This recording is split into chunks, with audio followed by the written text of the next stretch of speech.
Mesdames, Mesdemoiselles et Messieurs, bonsoir et bienvenue sur Numidia TV pour le 19-15. Nous allons découvrir ensemble les principaux titres ce dimanche 18 octobre. Diplomatie, l'ambassadeur de France à Alger, Bernard Rémier, convoqué ce dimanche par le ministère des Affaires étrangères au lendemain de l'incident de la fouille corporelle du ministre de la Communication, Hamid Green. Le président de la République de l'Ouganda, Yoweri Kaguta Museveni, effectue une visite d'État de 3 jours en Algérie. Les relations entre les deux pays et les questions régionales seront au menu des entretiens. Éducation, malgré la chute des recettes pétrolières, Mme Benrebrit rassure, l'État reste engagé à répondre favorablement aux revendications syndicales. International, Égypte, ouverture des bureaux de vote pour les législatives dont le seul enjeu est le taux de participation à ce scrutin. Nous débutons ce journal par une nouvelle qui nous vient de la ville d'Ain Defla, où une explosion s'est produite en ce début d'après-midi dans une usine de production d'explosifs dépendant du ministère de la Défense nationale. Selon un premier bilan fourni par des sources sur place, 6 travailleurs ont trouvé la mort dans cette explosion due à un court-circuit dans la chaîne de production. Les premiers secours sont déjà sur place pour apporter aide et assistance aux blessés. Diplomatie, Bernard Rémier, ambassadeur de France à Alger, a été convoqué ce dimanche par le ministère des Affaires étrangères au lendemain de l'incident de la fouille de Hamid Green à l'aéroport d'Orly, a-t-on appris de sources algériennes.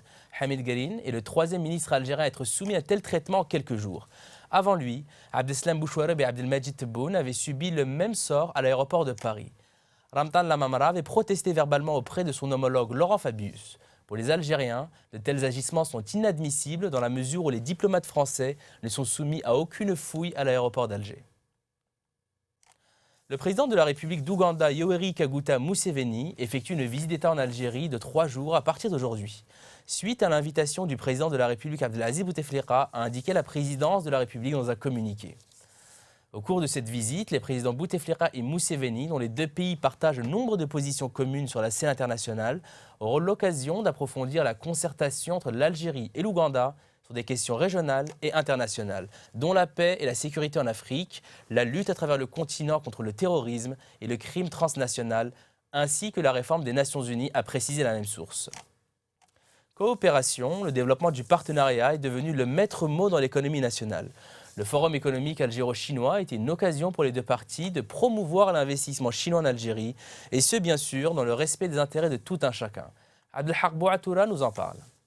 Le ministre de l'Industrie et des Mines, M. Abdeslam Bouchouareb, a exprimé sa pleine satisfaction à propos de cette importante rencontre, indiquant qu'elle s'inscrit dans un cadre de consolidation de la coopération bilatérale et estimant que c'est une opportunité pour renforcer les relations économiques et le partenariat entre les opérateurs économiques. Le ministre a estimé qu'il est temps d'approfondir et de diversifier nos relations économiques tout en invitant les hommes d'affaires chinois à investir davantage en Algérie, surtout que le nouveau code d'investissement favorise et donne des priorités aux investisseurs étrangers qui veulent investir dans des secteurs dont l'Algérie a besoin. قفزة نوعية في علاقاتنا للوصول إلى شراكة استراتيجية كما أرادوها قيادينا. طرقنا عدة مواضيع كنا نتناقش عليها منذ أشهر، ولكن اليوم بالنظرة الجديدة والإرادة المشتركة للبلدين سوف تعرف تطور في الميدان. طرقنا إلى مجالات الصناعة، طرقنا إلى مجالات تحويل المناجم وخاصة مشروع غرج بيلات وتحويل الفوسفات في واد كبريت. Le ministre a mis aussi l'accent sur les prévisions du gouvernement en termes de croissance économique, en indiquant que l'État prévoit d'ici 2019 d'augmenter la croissance à 7% et pour cet objectif, nous avons mobilisé tous les moyens nécessaires pour renforcer l'apport des projets porteurs pour notre économie. À une question relative à la fabrication de la première voiture chinoise en Algérie, le ministre a annoncé que celle-ci sera probablement conçue d'ici fin 2016. De son côté, le ministre chinois M. Liu Xinhua a exprimé sa satisfaction quant à l'organisation de cette rencontre qui permet de renforcer la coopération. Il a promis que les Chinois vont passer de l'étape du commerce à l'investissement dans les différents secteurs, notamment mécaniques, tout en précisant que leur investissement seront financés par les entreprises et le gouvernement chinois. Éducation, la ministre du secteur Nouria Benrebrit a réitéré aujourd'hui l'engagement de l'État à répondre favorablement aux revendications syndicales malgré la conjoncture difficile que traverse le pays. Abdelhak Bouatoura fait le point. L'État, à travers son gouvernement, a bien voulu répondre favorablement aux doléances, malgré la situation difficile que traverse le pays avec la baisse des rentrées financières liées à la baisse du prix du baril du pétrole, a indiqué Mme Benrabrit. Elle a estimé à ce propos que le moment était venu pour que les syndicats ne demeurent pas seulement une force de revendication en posture de confrontation, mais deviennent une force de proposition. Il s'agit, a-t-elle expliqué, de la refonte pédagogique à travers la réécriture des programmes, la mise en œuvre d'une stratégie nationale de remédiation et la gouvernance à travers le collège inspectorat, l'assainissement des dossiers en suspens des fonctionnaires et la numérisation. En tant que fonctionnaires, nous sommes redevables de probité, de neutralité et de moralité, a-t-elle mentionné, exhortant les syndicats du secteur à signer avec la tutelle la charte d'éthique et de stabilité afin de préserver le service public d'éducation. Santé. La réorganisation du système national de santé est axée sur la réhabilitation de la dynamique de soins, a déclaré depuis Oran le ministre de la Santé, de la Population et de la Réforme hospitalière, Abdelmalek Boudiaf, lors du 9e congrès de l'Association de chirurgie vasculaire d'Oran. Plus de détails avec Yamina Bahir. La refondation de l'organisation de ce système est basée sur les soins spécialisés de proximité ainsi que sur les pôles régionaux de référence, s'inscrivant ainsi en droite ligne de l'avant-projet de loi en cours d'adoption, a-t-il souligné. L'un des principaux objectifs porte sur la réorganisation du système national de santé par la réhabilitation de la dynamique des soins et la mise en place de réseaux intégrés de prise en charge, a expliqué M. Boudiaf. Dans ce cadre, et s'agissant plus particulièrement des pathologies vasculaires et du cancer, l'accent est mis sur toutes les actions de nature à prévenir la survenue des complications évitables, a-t-il indiqué. Il s'agit, a-t-il ajouté, d'assurer le diagnostic précoce et d'organiser de la manière la plus normative possible la prise en charge, tant médicale que chirurgicale, de la demande exprimée. À cet effet, les pôles régionaux référentiels de prise en charge du cancer voient progressivement le jour, alors que pour les pathologies vasculaires, un programme opérationnel basé sur la formation complémentaire a été élaboré, a fait savoir le ministre. M. Boudiaf a également fait part de la préparation de la mise en place de réseaux régionaux de prise en charge des urgences cardiovasculaires avec une identification précise du parcours des patients et des équipements nécessaires. لأمثل فخامة رئيس الجمهورية في هذا المؤتمر التاسع اللي تعولت عليه ولاية وهران. مثل هكذا فضاءات علمية لن تكون إلا مفيدة للمهنيين تاع الصحة، خاصة في هذا المستوى العالي والعالي جدا. Au titre du plan national de lutte contre le cancer 2015-2019, il a révélé que près de la moitié des actions prévues ont été déjà concrétisées sur le terrain, citant à cet égard nombre d'améliorations enregistrées, telles celles ayant permis de réduire de manière remarquable les délais de prise en charge. Agriculture maintenant, la saison de labour-semaille des quelques 3 millions d'hectares de superficie céréalière du pays est lancée. Cet événement dans le monde rural a été l'occasion pour M. Omar Zerouane, directeur général de l'Institut technique des grandes cultures, de donner de plus amples explications sur les ondes de la radio nationale de ces délicates opérations de labour-semaille qui dépendent exclusivement des caprices de la pluviométrie. Compte rendu de Nariman Arzgan. L'intervenant M. Zerouane a commencé par relever le retard observé dans l'arrivée des pluies, dont dépend pour une grande partie la céréaliculture algérienne. Commentant la préparation de ces opérations, il assure que tous les moyens de réussite ont été mis à disposition des agriculteurs, qu'il s'agisse de semences, d'engrais de fond, de pesticides ou de matériel arrosoir. À propos des rendements céréaliers fluctuant d'une année à l'autre, 60 millions en 2009, 40 millions en 2015, M. Zerouane les explique par une variation des précipitations. La production, explique-t-il, reste encore tributaire de l'évolution du climat. Pour lui, l'Algérie n'est pas prête d'arrêter ses importations de céréales, notamment celles de blé tendre qu'elle ne produit qu'en de faibles quantités. En ce qui concerne les moyens d'augmentation de sa production, particulièrement dans les régions sud, M. Zerouane répond par l'affirmative, à la condition, relève-t-il, de consentir des investissements énormes pour créer de nouvelles exploitations, ouvrir des pistes, mobiliser l'énergie électrique et forer des puits. Il indique cependant que des projets sont en train de prendre forme dans ce sens. On produit jusqu'à 80 quintaux par hectare de maïs au sud, à l'Mner. On produit jusqu'à 60-70 quintaux de céréales, de blé. C'est vrai, mais ça demande un investissement énorme. parce qu'il faut aller pratiquement à plus de 2000 mètres de profondeur pour prendre cette eau qui n'est pas renouvelable.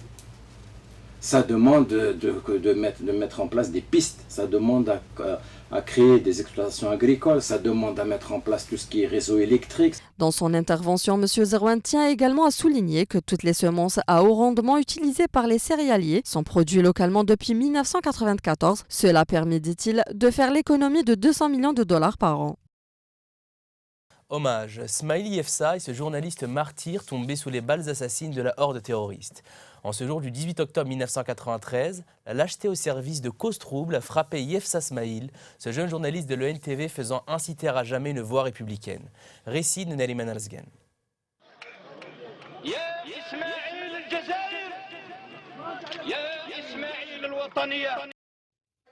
Issu de la génération post-indépendance, Smail Yefsa né le 29 octobre 1962 à Tal Amara, dans le département de Tizi Ouzou, était l'un des talents promoteurs de la profession de journaliste. Malheureusement, Smail Yefsa ne connaîtra ni une longue carrière grandement méritée, ni le bonheur conjugal qui s'éteindra avec son sublime sourire 39 jours après son mariage assassiné par des terroristes le triste matin du 18 octobre 1993, près de son domicile à Babzouar. Repose en paix, cher confrère, nous ne t'oublierons jamais, tu es et tu le resteras pour l'éternité, un exemple à donner aux générations actuelles et futures.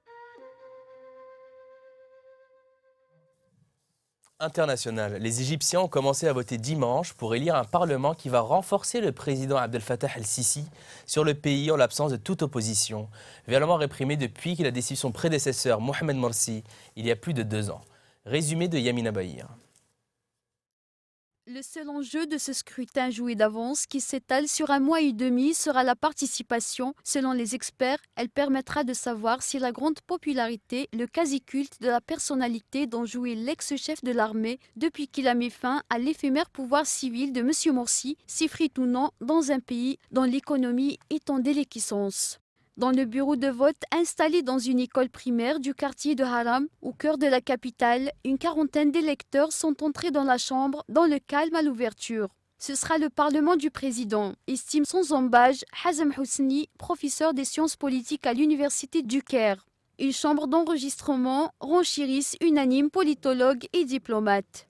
Car après avoir destitué le 3 juillet 2013 M. Morsi, le pouvoir de M. Sisi a tué plus de 1400 manifestants réclamant le retour du président Morsi, le premier élu démocratiquement en Égypte, et emprisonné avec plus de 15 000 membres de sa confrérie des frères musulmans. Des centaines, à l'instar de M. Morsi, ont été condamnés à mort dans des procès de masse vivement dénoncés par l'ONU. Les législatives se déroulent ainsi dans une quasi-indifférence, une majorité d'Égyptiens étant ravis de la reprise en main du pays par un homme fort après 3 ans de chaos consécutifs à la révolte de 2011. Yémen, 30 soldats tués par erreur dans un bombardement de la coalition. Le pape invite à dire non à la haine et à la vengeance en Terre Sainte. Un puissant typhon atteint une région du nord-est des Philippines. Libye, le Conseil de sécurité de l'ONU menace de sanctions. C'est Le Monde aujourd'hui en brève avec Yamina Bahir.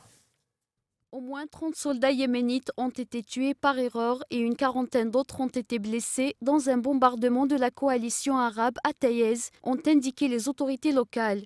Le camp militaire bombardé par des avions de la coalition, situé dans une zone montagneuse près de la ville de Taïez, était occupé par des forces gouvernementales et non par des éléments houthis. La coalition a touché une fausse cible, a rapporté un représentant des autorités. Le pape François a appelé ce dimanche ceux qui sont pris par la violence en Terre Sainte d'avoir le courage et la force morale de dire non à la haine face à la crainte que des semaines de troubles meurtriers ne conduisent à un soulèvement des Palestiniens de grande ampleur. Je suis avec une grande inquiétude la situation de tension et de violence qui afflige la Terre Sainte, a souligné le pape François. Un puissant typhon se déchaîne aujourd'hui dimanche sur le nord des Philippines où il a dévasté des maisons, provoqué des glissements de terrain et contraint à l'évacuation des milliers de personnes. Au moins 8 personnes sont portées disparues et plus de 15 000 personnes ont dû fuir leur domicile. Elles seront probablement imitées par de nombreux autres habitants à mesure de la lente progression du typhon Kopo à travers Luzon, la principale île de l'archipel, au cours des prochains jours. Le Conseil de sécurité des Nations Unies a brandi samedi la menace des sanctions contre ceux qui entravent le processus de transition politique en Libye. Le comité des sanctions est prêt à désigner ceux qui menacent la paix libyenne, la stabilité et la sécurité ou sapent la réussite de la transition politique, a fait savoir le Conseil de sécurité. Il exhorte à œuvrer au plus vite à la formation d'un gouvernement d'union nationale pour avancer vers une issue politique du conflit qui dévaste le pays depuis la chute du régime de Muammar Kadhafi en 2011.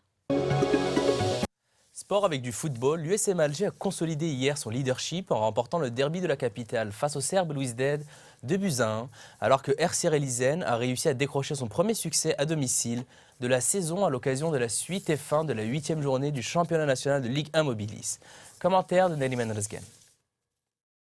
Annoncé comme le big match de ce week-end, le derby algérois CR Belouizdad du USM Alger, joué au stade du 5 juillet, a tenu toutes ses promesses avec deux formations à vocation offensive sur le terrain. La partie n'a pas mis longtemps à s'emballer, en croire les premières escarmouches des deux côtés. Alors que les deux équipes faisaient jeu égal, l'arbitre siffle un penalty, plus que généreux à la 16e minute en faveur du Shabab, suite à une présumée faute commise sur le virevoltant Drag. Bouazza, l'ancien usmiste, s'est chargé d'exécuter la sentence avec succès et permis à son équipe de prendre les devants dans cette partie. En dépit des nombreux absents à l'image de Beldjilali, Khoueled Bedbouda et autres Bouchma, l'USM Alger, après plusieurs tentatives, est parvenu à niveler la marque juste avant la pause, 46e minute, par l'entremise de Sogar, l'ancien joueur de l'AS Ochlef, et à la conclusion d'une belle action collective ponctuée par une égalisation méritée. En seconde période, la confiance a littéralement changé de côté et la réussite aussi. L'Axiti Fianadji, plein d'opportunisme, profite d'un mauvais renvoi du portier du CR Belouizdad suite à un coup franc de Ben Moussa pour permettre aux siens de passer devant au tableau d'affichage. Voulant recoller au score, le CR Belouizdad a tout tenté, mais en vain.